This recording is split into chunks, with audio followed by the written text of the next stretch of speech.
हाय दोस्तों, आज मैं आपके लिए 2013 में रिलीज़ हुई हॉलीवुड की एक true story movie 12 years a slave को एक्सप्लेन कर रहा हूँ।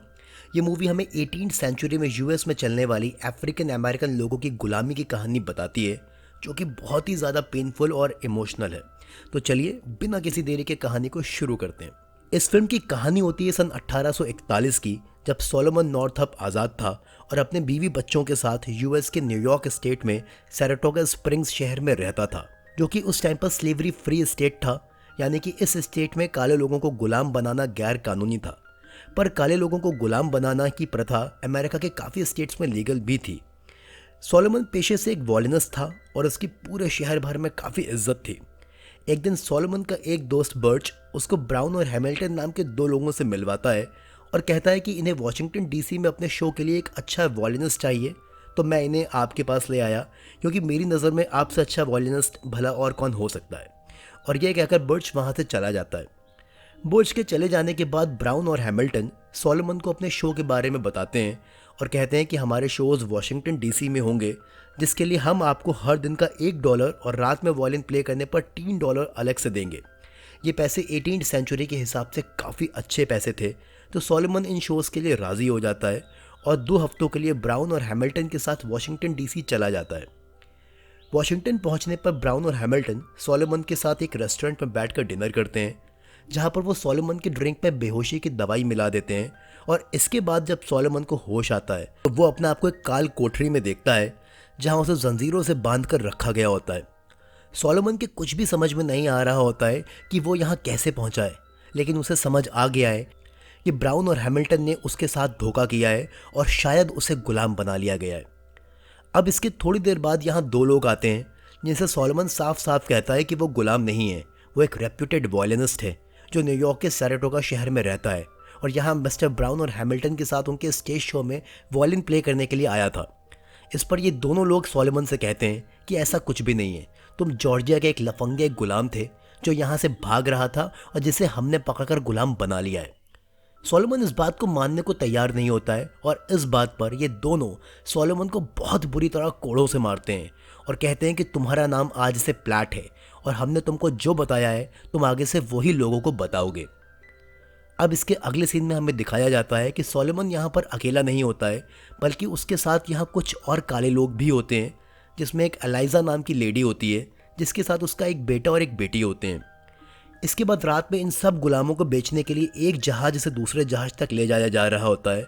तभी एक वाइट आदमी की एलाइजा पर नज़र खराब हो जाती है और वो रात में जब सब गुलाम सो रहे होते हैं तो एलाइजा को उठाकर बाहर ले जाने लगता है। लेकिन तभी वहाँ पर एक गुलाम की आँख खुल जाती है और वो इस गोरे इंसान को रोकने की कोशिश करता है, जिस बात पर वो गोरा इंसान इस गुलाम के पेट में चाकू घुसाकर इसे जान से मार देता है और इसकी अगली सुबह पोर्ट पर पहुँचने से पहले ही काले गुलाम की बॉडी पानी में फेंकवा दी जाती है। इसके बाद जहाज पहुंचने पर इन सब गुलामों को लाकर एक जगह बैठाया जाता है, जहां एक एक करके इनका नाम पुकारा जाता है। जिसका भी नाम लिया जाता है वो इंसान खड़ा हो जाता है, लेकिन जब प्लैट का नाम पुकारा जाता है तो इनमें से कोई भी खड़ा नहीं होता है। अब वो आदमी जो सबके नाम पुकार रहा होता है वो सोलोमन के पास आकर उससे पूछता है कि जब तुम्हारा नाम पुकारा जा रहा है तो तुम खड़े क्यों नहीं हुए।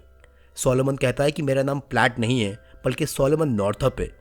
और सोलोमन के इतना कहते ही वो आदमी उसके मुंह पर एक जोर का थप्पड़ मारता है और सोलोमन खामोश हो जाता है।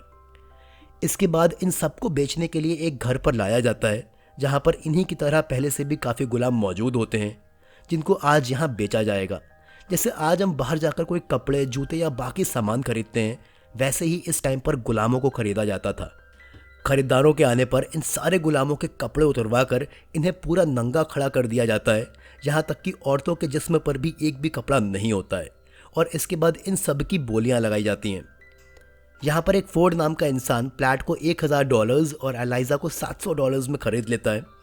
एलाइजा फोर्ड से रिक्वेस्ट करती है कि वो सिर्फ उसे ना खरीदे बल्कि उसके साथ उसके बच्चों को भी खरीदे, जिससे वो उनसे अलग ना हो पाए, और कहती है कि इसके लिए वो सारे गुलामों में सबसे ईमानदार और अच्छा काम करती रहेगी।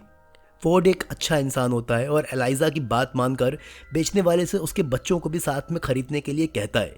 पर बेचने वाला एक नंबर का नीच इंसान होता है और वो एलाइजा के सामने ही उसके बेटे को किसी और को बेच देता है और फोर्ड से कहता है कि इसकी बच्ची को मैं अभी नहीं बेचूंगा, ये तो एक खिलता हुआ गुलाब है। इससे तो मुझे बहुत बड़े बड़े काम लेने हैं। और इस तरह से एलाइजा को उसके दोनों बच्चों से अलग कर दिया जाता है और एलाइजा इस बात को लेकर बहुत रोती है। इसके बाद मिस्टर फोर्ड प्लैट और एलाइजा दोनों को अपने साथ ले आते हैं और बाकी गुलामों के साथ काम पर लगा देते हैं, जहां इनका काम जंगल से लकड़ी काट कर लाने का होता है और साथ ही में थोड़े और भी छोटे मोटे काम करने होते हैं। सोलोमन इन सारे गुलामों में काफ़ी पढ़ा लिखा होता है और इन सारों गुलामों में सबसे अच्छा काम करके दिखाता है। यहाँ पर लकड़ियों को एक जगह से दूसरी जगह ले जाने के लिए रोड ट्रांसपोर्टेशन का यूज़ किया जाता था। ये सब देखकर सोलोमन अपने मालिक को आइडिया देता है कि अगर हम रोड ट्रांसपोर्ट की बजाय सारी लकड़ियाँ अगर नाव से भेजेंगे तो हमारे काफ़ी पैसे बच जाएंगे और साथ ही साथ हमारी मेहनत भी कम लगेगी। जिस पर सोलोमन का सुपरवाइज़र उसकी साइड नहीं लेता है और उल्टा उससे कहता है कि तुम कोई इंजीनियर नहीं हो बल्कि एक गुलाम हो और गुलामों की तरह सोचा करो। जाओ जाकर अपना काम करो। तुम्हारा ये आइडिया बिल्कुल सही नहीं है क्योंकि पानी काफ़ी गहरा है और ऐसा करने पर सारी लकड़ियाँ उसमें डूब जाएंगी। सोलोमन कहता है कि नहीं, पानी सिर्फ 10 से 12 फीट ही गहरा है और हम इसे कर सकते हैं। सोलोमन अपनी बातों को लेकर काफ़ी कॉन्फिडेंट होता है, तो फोर्ड को सोलोमन की बात थोड़ी सही लगती है और वो उसे अपने आप को प्रूव करने के लिए एक मौका देता है और सोलोमन वाकई इसे करके दिखा देता है, जिससे फोर्ड सोलोमन से बहुत खुश हो जाता है और उसे एक वॉयलिन गिफ्ट करता है। पर ऐसा करना सोलोमन के लिए जानलेवा बन जाता है क्योंकि ऐसा करके उसने अपने सुपरवाइज़र की ईगो हर्ट कर दी है कि एक गुलाम उससे अच्छा सोच सकता है। और अब एक दिन सुपरवाइज़र सोलोमन को लकड़ी का घर बनाने का काम देता है और कहता है कि मैं कुछ घंटों बाद आकर इसका सुपरविजन करूँगा। सोलोमन सुपरवाइज़र के जाते ही काम पर लग जाता है और ठीक वैसे ही काम करता है जैसा सुपरवाइज़र ने बोला होता है, लेकिन सुपरवाइज़र तो उससे बदला लेना चाहता था। और कुछ घंटों के बाद वो सोलोमन के पास आकर कहता है कि तुमने बहुत गलत काम किया है, ये जैसा मैंने बताया था वैसा बिल्कुल नहीं है। सुपरवाइज़र की इस बात पर सोलोमन अपनी सफाई देता है, लेकिन सुपरवाइज़र अब उसे पनिश करना चाहता है और कहता है कि तुम अपनी शर्ट उतारो, मैं तुम पर कोड़े मारूंगा। लेकिन सोलोमन ऐसा करने से मना कर देता है और इस बात पर सुपरवाइज़र गुस्से में आ जाता है। सोलोमन पहले तो मार खाता है, लेकिन फिर सुपरवाइज़र से चाबुक छीन लेता है और उसको आगे से काफ़ी मारता है। लेकिन तभी यहाँ पर मिस्टर फोर्ड का ओवरऑल काम संभालने वाला एक दूसरा सुपरवाइज़र आ जाता है और इन दोनों को लड़ने से रोक देता है। अब वो सुपरवाइज़र जिसे सोलोमन चाबुक से मार रहा था बौखला जाता है और सोलोमन से कहता है कि तुम बस यहीं रुको, मैं अभी थोड़ी देर में आता हूँ, और ये कहकर वहाँ से चला जाता है। सोलोमन इस बात से काफ़ी घबरा जाता है, लेकिन वो दूसरा सुपरवाइज़र उसको समझाता है कि अगर तुम अपनी जान बचाना चाहते हो तो यहीं पर रुके रहो। सोलोमन काफ़ी देर तक वहीं किनारे बैठा रहता है और तब वो पहला सुपरवाइज़र अपने 2 साथियों के साथ आता है और सोलोमन के हाथ बांधकर उसको फांसी का फंदा पहनाकर पेड़ से लटका रहा होता है। पर तभी यहाँ वो दूसरा सुपरवाइज़र ऐसा करने से रोकता है और उन तीनों से कहता है कि इस गुलाम पर मिस्टर फोर्ड का काफ़ी ज़्यादा कर्जा है, ये काफ़ी महंगा गुलाम है और अगर तुम लोगों ने इसको मार दिया तो इसके सारे के सारे पैसे तुमको भरने पड़ेंगे। ये सुनकर सुपरवाइज़र अपने साथियों के साथ यहाँ से चला जाता है, लेकिन सोलोमन अभी भी फंदे पर लटका होता है और अपने पंजों के सहारे टिक कर अपनी जान बचा रहा होता है और वो इसी तरह पूरे दिन टंगा रहता है और कोई भी उसकी मदद करने आगे नहीं आता है। और फिर शाम में मिस्टर फोर्ड उसकी रस्सी काट कर उसको अपने घर पर ले आते हैं। फोर्ड सोलोमन से कहता है कि देखो, मैंने तुम्हारी जान बचा ली है, लेकिन मैं तुम्हें अब और लंबे टाइम तक यहाँ जिंदा नहीं रख पाऊंगा क्योंकि वो सुपरवाइज़र आज नहीं तो कल तुम्हें जान से मार देगा। इसलिए मैंने तुम्हें एक दूसरे मालिक एप्स के हाथ बेचने का फैसला किया है। फोर्ड सोलोमन को काफ़ी अच्छा इंसान मालूम पड़ता है, तो वो उसे अपनी पूरी कहानी बताता है कि कैसे उसके साथ धोखा करके उसे गुलाम बनाया गया है और वो चाहता है कि फोर्ड इसमें उसकी मदद करे। सोलोमन फोर्ड से उसकी मदद करने के लिए कहता है, लेकिन फोर्ड उसको बहुत क्लियरली समझा देता है कि उसके सर के ऊपर भी काफ़ी कर्जा है और वो फिलहाल उसकी जान बचाने के अलावा उसकी कोई और दूसरी मदद नहीं कर सकता है। और फिर इसके अगले दिन ही सोलोमन को उसके नए मालिक मिस्टर एप्स के हाथ बेच दिया जाता है। मिस्टर एप्स प्लैट को ले जाकर बाकी गुलामों के साथ छोड़ देते हैं, जहां प्लैट बाकी गुलामों के साथ खेतों से रुई निकालने का काम करता है और इस नई जगह पर रोज़ शाम को ये हिसाब निकाला जाता है कि किसने कितने किलो रुई निकाली है, और जो भी इंसान 100 किलो से कम रुई निकालता था उसके ऊपर कोड़े मारे जाते थे। इन सब गुलामों के बीच एक गुलाम पैट्सी भी होती है जो इन सबसे अच्छा काम करती है। वो रोज़ 500 किलो से ऊपर रुई निकालती है, जबकि बाकियों के लिए 100 किलो निकालना भी मुश्किल था। पैट्सी की इस बात पर एप्स भी काफ़ी खुश होता है, पर साथ ही साथ उसकी पैट्सी पर गंदी नज़र भी होती है। इसके बाद एक रात जब ये सारे गुलाम सो रहे होते हैं तो वहाँ एप्स का एक आदमी आकर कहता है कि तुम सबको मालिक ने अपने बंगलों में बुलाया है और जब सारे गुलाम मिलकर बंगलों में जाते हैं तो एप्स सबको डांस करने के लिए कहता है।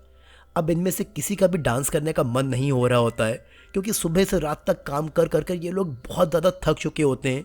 पर जैसा कि ये सब गुलाम हैं और मालिक का आदेश है, तो ये लोग ना भी नहीं बोल सकते हैं और इन्हें डांस करना पड़ता है। और अब जब सब लोग डांस कर रहे होते हैं तभी एप्स की बीवी आती है और कांच की बोतल उठाकर सीधा पैट्सी के मुंह पर मारती है, जिससे पैट्सी को काफी बुरी चोट आती है। एप्स की बीवी अपने पति से कहती है कि पैट्सी को किसी और को बेच दो, ये मुझे बिल्कुल भी पसंद नहीं है। दरअसल इसने पैट्सी के मुंह पर कांच इसलिए फेंक के मारा है क्योंकि इसे मालूम है कि इसकी पति की पैट्सी पर गंदी नज़र है। लेकिन एप्स यहाँ पर अपनी बीवी को बहुत ही क्लियर वर्ड्स में समझा देता है कि वो पैट्सी को नहीं बेचेगा और वो पैट्सी को छोड़ने से पहले उसे छोड़ने को तैयार है। अब एक दिन जब ये सारे गुलाम काम कर रहे होते हैं तब एप्स की वाइफ सोलोमन को बुलाती है और उसको लिस्ट देते हुए कहती है कि बाजार जाकर ये सारा सामान लेकर आओ। सोलोमन सामान लेने के लिए एक जंगल से होते हुए जाता है और तभी उसके दिमाग में आता है कि क्यों ना आज वो इस मौके का फ़ायदा उठाकर यहाँ से भाग जाए। अब वो ये सोच ही रहा होता है कि थोड़ी ही देर में उसे रास्ते में दो गोरे लोग दो गुलामों को पेड़ से लटकाकर फांसी दे रहे दिखते हैं। वो लोग सोलोमन को भी देख लेते हैं और बुलाकर पूछते हैं कि तुम किसके गुलाम हो और कहाँ जा रहे हो। सोलोमन कहता है कि वो मिस्टर एप्स का गुलाम है और वो उसकी मिस्ट्रेस का सामान लेने के लिए बाजार जा रहा है। वो लोग सोलोमन के गले पर लटके हुए एक पट्टे को देखते हैं जो कि उस टाइम पर सारे गुलामों के गले पर होता था, जिससे उनके मालिक की पहचान हो सकती थी। और वो दो गोरे लोग पट्टे को देखने के बाद सोलोमन को फ्री कर देते हैं, पर उन दो गुलामों को फांसी दे देते हैं। और इन दो गुलामों की फांसी देखने के बाद सोलोमन काफ़ी डर जाता है और वो भागने का ख्याल अपने दिल से निकाल देता है।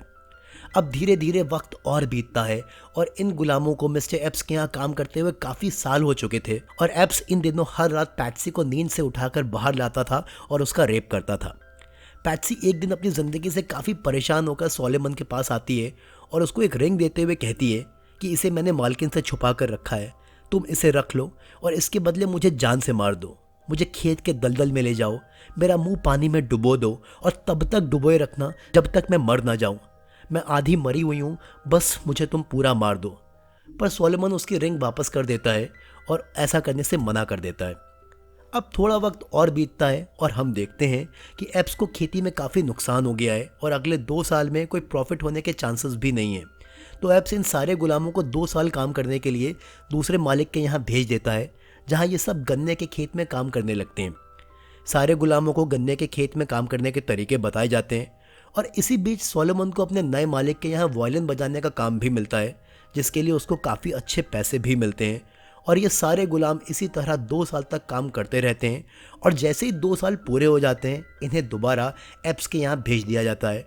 और यहाँ अभी भी वही पुराना 100 किलो रुई निकालने वाला तरीका चल रहा होता है, पर अब इनके साथ एक गोरा आर्म्स भी काम कर रहा होता है। लेकिन ये एप्स का गुलाम नहीं होता है, बल्कि बस कुछ दिनों के लिए पैसे कमाने के लिए काम कर रहा होता है। धीरे धीरे आर्म्सबी और सोलोमन आपस में दोस्त बन जाते हैं। एक दिन सोलोमन आर्म्सबी के पास जाता है और कहता है कि दोस्त, मुझे तुम्हारी मदद की काफ़ी ज़रूरत है। अगर तुम मेरी मदद कर पाना तो कर देना और अगर नहीं कर पाना तो ना करना, पर यह बात हमारे बीच में सीक्रेट रहनी चाहिए। सोलोमन आर्म्सबी को वो सारे पैसे दे देता है जो उसने पुराने मालिक के यहाँ शादियों में वायलिन बजाकर कमाए थे और कहता है कि मेरा बस एक छोटा सा काम कर दो, मैं तुम्हें 2 दिन बाद एक लेटर दूंगा, वो तुम्हें पोस्ट ऑफिस में जाकर पोस्ट करना होगा, जिससे मेरे लोग यहाँ आकर मेरे कागज़ दिखाकर ये साबित कर पाएंगे कि मैं गुलाम नहीं हूँ और मुझे यहाँ से ले जाएंगे। आर्म्सबी सोलोमन से कहता है कि वो भरोसा रखे, उसका काम हो जाएगा। लेकिन आर्म्सबी सोलोमन के साथ धोखेबाजी करता है और जाकर ये सारी की सारी बात एप्स को बता देता है। अब वही होता है जिसका सोलोमन को डर था। एप्स हाथ में चाकू लेकर उसके पास आता है और कहता है कि मैंने सुना है कि हमारे यहाँ कोई गुलाम है जो यहाँ से भागना चाहता है और पढ़ा लिखा भी है। वो 2 दिन बाद आर्म्सबी को एक लेटर देने वाला है। सोलोमन अब अपनी जान बचाने के लिए बात को घुमा देता है और एप्स से कहता है कि आप उस आर्म्सबी की बातों का ज़रा भी भरोसा ना करिए। वो दरअसल यहाँ का सुपरवाइज़र बनना चाहता है और इसी के लिए आपको कुछ भी बताया करता है ताकि वो आपकी नज़रों में ईमानदार साबित हो सके और आप उसे सुपरवाइज़र बना दें। एप्स दारू के काफ़ी नशे में होता है तो वो सोलोमन की बात को मान लेता है और कहीं ना कहीं आर्म्सबी पर ही शक करने लगता है। इसके बाद सोलोमन उस लेटर को जला देता है जो उसने आर्म्सबी को देने के लिए लिखा था और इसी के साथ उसके आज़ाद होने के सारे सपने, सारे अरमान भी जल जाते हैं। अब धीरे धीरे वक्त और बीतता जाता है और एक दिन एप्स पैट्सी को बहुत बुरी तरह ढूंढ रहा होता है क्योंकि पैट्सी उसे कहीं भी नज़र नहीं आ रही होती है। लेकिन थोड़ी देर के बाद ही वो पैट्सी को कहीं से आते हुए देखता है। लेकिन एप्स का गुस्सा अभी भी शांत नहीं होता है और वो पैट्सी से पूछता है कि वो कहाँ गई थी।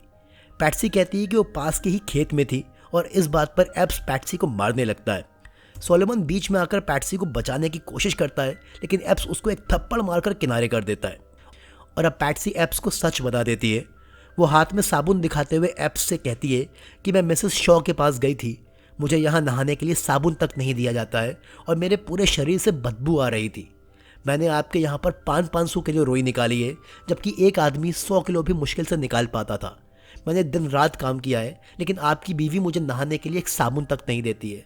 बस मेरा यही दोष था जिसके लिए मैं मिसेस शॉ के पास गई थी। एप्स पैट्सी की बातों को समझने की कोशिश भी नहीं करता है, क्योंकि पैट्सी कैसी भी हो उसके लिए तो वो बस एक गुलाम है जो बिना मालिक से पूछे कहीं भी नहीं जा सकती थी। और अब वो पैट्सी को उसकी इस गुस्ताखी की सज़ा देने को तैयार है, जिससे बाकी गुलामों के लिए भी ये एक लेसन बन जाए। एप्स पैट्सी को अपने नौकर से कहकर पेड़ से बंधवा देता है और उसके सारे कपड़े उतरवा देता है। वो हाथ में चाबुक लिए पैट्सी को मारने जा रहा होता है, लेकिन तभी पीछे से उसकी बीवी आ जाती है और कहती है कि मारो, मैं भी देखना चाहती हूँ। और इस बात पर एप्स चाबुक सोलोमन को पकड़ा देता है और कहता है कि इसे इतना मारो कि इसकी रूह कांप जाए। सोलोमन पैट्सी पर धीरे धीरे चाबुक मारता है, पर एप्स अभी भी काफ़ी गुस्से में होता है और पीछे तो उसकी बीवी भी चाह रही होती है कि पैट्सी को और मारा जाए। तो वो सोलोमन के ऊपर गन रखते हुए कहता है कि अगर आज तुमने इसको सही से कोड़े नहीं मारे तो मैं यहाँ सारे के सारे गुलामों को गोली मार दूंगा। अब सोलोमन पहले से तेज़ चाबुक मारता है, पर यह अभी भी उतना तेज़ नहीं होता है जितना एप्स को चाहिए था। और कुछ देर बाद एप्स सोलोमन से चाबुक लेकर पैट्सी पर बहुत ही बेरहमी से कोड़ों की बौछार कर देता है, जिससे पैट्सी की पूरी पीठ लहूलुहान हो जाती है। और इन सब के बाद जब सोलोमन पैट्सी के हाथ खोलता है तो वो बेचारी बेहोश होकर गिर पड़ती है। सोलोमन से पैट्सी की ये हालत देखी नहीं जा रही होती है, पर वो करे भी तो क्या करे, आखिर वो एक गुलाम है जिसके पास किसी भी तरह का कोई अधिकार नहीं है। तो वो गुस्से में आकर अपना वॉयलिन तोड़ देता है। अब कुछ टाइम बाद इन गुलामों के साथ काम करने के लिए एक गोरा आता है जिसका नाम बैस होता है, और ये भी यहाँ पर गुलाम नहीं होता है, बस कुछ टाइम तक पैसे कमाने के लिए आया है। एक दिन बैस और एप्स के बीच में छोटी सी डिबेट होती है, जिसमें बैस कहता है कि आप मेरा तो ख्याल रखते हैं, पर आपके यहाँ काम कर रहे गुलामों को और जानवरों से भी बदतर मानते हैं, या आपके लिए दिन रात काम करते हैं और आप छोटी छोटी बातों पर इन पर कोड़े मारते हैं। आखिर ये भी तो इंसान ही है। ईश्वर की नज़र में हम सब बराबर हैं, ना कोई गोरा है ना कोई काला है, ना कोई ऊपर है ना कोई नीचे है, ना कोई आज़ाद है ना कोई गुलाम है। उसकी नज़र में हम सब एक बराबर हैं। सोलोमन वहीं पर बास की ये बातें सुन रहा होता है और उसको लगता है कि बास वाकई में एक अच्छा इंसान है और शायद वो उसके यहाँ से निकलने में मदद कर सकता है। लेकिन वो अंदर ही अंदर डर भी रहा होता है कि कहीं पिछली बार की तरह उसके साथ धोखा ना हो जाए। वो कहते हैं ना कि उम्मीद का दामन हमेशा थाम कर रखना चाहिए, तो सोलोमन भी यही करता है। वो एक दिन मौका देकर बैस से बात करता है और उसको अपना पूरा किस्सा सुनाता है और साथ ही साथ कहता है कि आपको मेरी मदद करनी हो तो कर दीजिएगा, वरना ये बात सीक्रेट रहनी चाहिए। पर बैस सच में एक अच्छा इंसान होता है। सोलोमन से कहता है कि तुम मुझे लेटर लिख कर दो, मैं ज़रूर तुम्हारा लेटर पोस्ट कर दूंगा। हालांकि इसमें मेरी जान को भी खतरा है, पर मैं ये ज़रूर करूंगा क्योंकि तुम्हारा किस्सा बहुत ही दर्दनाक है और मैं नहीं चाहता कि तुम यहाँ पर अब और ज़्यादा टाइम रुको। मैं इसे ईश्वर का आदेश मानकर कर दूंगा। इसके कुछ टाइम बाद बैस ऐसा ही करता है। वो सोलोमन का लिखा हुआ लेटर पोस्ट कर देता है और अब वहाँ पर उसका काम भी पूरा हो चुका था, तो वो एप्स के यहाँ जाना भी बंद कर देता है। और इसके कुछ दिन बाद जब सारे गुलाम काम कर रहे होते हैं तो वहाँ कुछ दूरी पर एक घोड़ा गाड़ी आकर रुकती है, जिसमें एक पुलिस वाला और दूसरा मिस्टर पार्कर होते हैं। मिस्टर पार्कर सोलोमन के दोस्तों में से थे। इनकी एक दुकान थी जहाँ से सोलोमन और उसकी पूरी फैमिली जाकर खरीदारी किया करती थी। पुलिस वाला गुलामों के पास आकर पूछता है कि तुम में से प्लैट कौन है, और इस पर सोलोमन सामने आ जाता है। पुलिस वाला सोलोमन से उसकी ज़िंदगी से जुड़े काफ़ी सवाल पूछता है, और जब सोलोमन उसके हर सवाल का सही जवाब देता है तो उसको कंफर्म हो जाता है कि प्लैट ही सोलोमन नॉर्थअप है। पुलिस वाला अब सोलोमन को मिस्टर पार्कर की तरफ इशारा करते हुए पूछता है कि क्या तुम इन्हें जानते हो, जिस पर पहले तो सोलोमन कुछ देर तक उनको देखता है और फिर पहचान जाता है कि वो उसके दोस्त मिस्टर पार्कर हैं, और इसके बाद ही पुलिस वाला सोलोमन को यहाँ से ले जाने लगता है। लेकिन तभी वहाँ पर एप्स आ जाता है और इन्हें रोकने की कोशिश करता है। लेकिन मिस्टर पार्कर यहाँ एप्स से साफ साफ कह देते हैं कि अगर तुमने मुझे रोकने की कोशिश करी तो मैं तुम्हें कोर्ट में घसीट कर कंगाल कर दूंगा, क्योंकि तुमने एक आज़ाद इंसान को गुलाम बना कर रखा है। और इस बात पर एप्स खामोश हो जाता है और सोलोमन को जाने देता है। सोलोमन अब पूरी तरह से इस गुलामी के जंजाल से आज़ाद हो गया था, और यहाँ से जाने से पहले वो और पैट्सी एक दूसरे के गले लगकर काफ़ी रोते हैं, क्योंकि आज के बाद ये दोनों आपस में नहीं मिल पाएंगे। अब पूरे 12 साल गुलाम रहने के बाद आज़ाद सोलोमन नॉर्थअप सबसे पहले जाकर अपने परिवार से मिलता है। सोलोमन के परिवार में इन 12 सालों में बहुत कुछ बदल चुका था। सोलोमन की बेटे की शादी हो चुकी थी और उसका एक बेटा भी था, जिसका नाम उसने सोलोमन के नाम पर ही सोलोमन नॉर्थअप स्टॉन्टन रखा था। ये देखकर सोलोमन रो पड़ता है, क्योंकि इन 12 सालों में उसको अपना असली नाम तक बोलने की आज़ादी नहीं थी। सोलोमन का पूरा परिवार उसके गले लगता है, और इसी के साथ इस फिल्म की कहानी भी यहीं पर ख़त्म हो जाती है। पर सोलोमन की कहानी यहाँ पर ख़त्म नहीं हुई थी। सोलोमन ने इसके आगे की अपनी पूरी ज़िंदगी इस काले गोरे के भेदभाव को ख़त्म करने के खिलाफ लगा दी थी। उसने ब्राउन और हैमिल्टन को उनके क्राइम के लिए कोर्ट में तक घसीटा था, लेकिन यहाँ पर भी काफ़ी भेदभाव हुआ था, जिससे ये दोनों बाइज्जत बरी हो गए थे। सोलोमन नॉर्थअप ने सन 1853 में अपनी लाइफ के ऊपर 12 Years a Slave नाम की एक किताब लिखी थी, जिस पर ही ये मूवी बनाई गई है। सोलोमन की मौत कब, कहाँ और कैसे हुई, यह आज भी लोगों के लिए एक राज बना हुआ है, और इसी के साथ ये कहानी भी यहीं पर ख़त्म होती है। अब आप सोचिए, सोलोमन नॉर्थअप तो वो शख्स था जिसके साथ अन्याय हुआ और वो निकल कर सामने आया। ना जाने ऐसे कितने लोग होंगे जो गुलामी जैसी कुप्रथा से गुजरे होंगे, और ना जाने कितने ऐसे होंगे जो आज़ाद होते हुए भी गुलामी में धकेल दिए गए होंगे, और उन्हें बाकी गुलामों के साथ वहीं तड़पा तड़पा कर मार डाला गया होगा। वीडियो पसंद आया हो तो वीडियो को लाइक करिए, चैनल को सब्सक्राइब करिए। फिर मिलता हूँ आपसे एक ज़बरदस्त कहानी के साथ। तब तक आप लोग अपना ख्याल रखिए। Goodbye, take care.